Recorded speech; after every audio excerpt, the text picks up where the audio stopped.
Spoštovane veteranke, spoštovani veterani, vsi zbrani. Žal mi je, da danes ne morem biti z vami osebno, vesela pa sem, da sem lahko z vami vsaj virtualno. V času, ko se svet spreminja z bliskovito hitrostjo, v svetu, v katerem so izzivi kompleksni in nepredvidljivi, v svetu, v katerem smo sodnice in sodniki, tarča pritiskov in napadov na sodniško neodvisnost, želim opozoriti na pomen in pomembnost vladavine prava. Vladavina prava je temeljna vrednota, na kateri slonijo vse druge demokratične vrednote, kot so človekove pravice, enakost, svoboda in pravičnost. Brez spoštovanja prava ni mogoče zagotoviti, da bodo te vrednote dosledno varovane in uresničene. Zato je vladavina prava nujen pogoj za zaupanje v demokratični sistem in za mirno, pravično ter varno sobivanje v družbi. Vladavina prava ni le pravni koncept, je kompas, ki usmerja našo skupnost skozi negotove vode.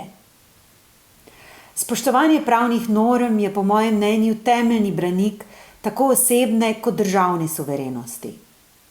Zagotavlja namreč okvir, znotraj katerega se lahko svobodno in varno razvijamo. Na osebni ravni pravne norme ščitijo posameznika pred zlorabami, diskriminacijo in samovoljo oblasti. Na državni ravni pa spoštovanje pravnih norm pomeni, da država deluje v skladu z zakonodajo in se odgovorno odziva na notranje in zunanje izzive. Kot sodnica mednarodnega sodišča v teh časih čutim dolžnost, da povem na glas in zelo jasno. Boj za vladavino prava je odgovornost vseh državljanov. Vladavina prava ni le stvar pravnih strokovnjakov ali oblasti, temveč temelji na aktivnem sodelovanju celotne družbe. Družbeni napredek in blaginja se gradita na sodelovanju in spoštovanju osnovnih vrednot. Vsakodnevni prispevki vsakega izmed nas, skozi spoštovanje pravnega reda, s skrbjo za sočloveka in z aktivnim sodelovanjem v družbenem življenju so ključnega pomena.